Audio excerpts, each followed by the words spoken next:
যেই পরিবর্তনের আকাঙ্ক্ষা ছিল দেশবাসীর তা ছাত্র জনতার রক্তের মাধ্যমে অর্জিত হয়েছে, এমনটি বলেছেন বিএনপির ভাইস চেয়ারম্যান শামসুজ্জামান দুদু।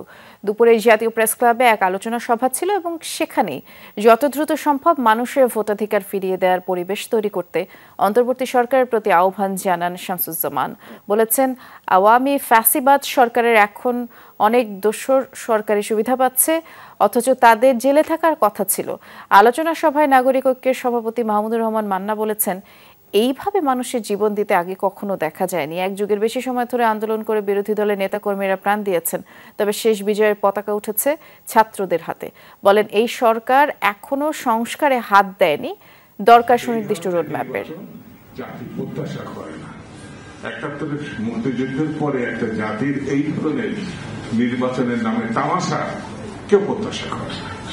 সেজন্য আমি এই সরকারের কাছে অনুরোধ করব, আহ্বান জানাবো, সবকিছু যেন সুন্দর একটি দৃশ্যের মধ্যে আমরা আনতে পারি।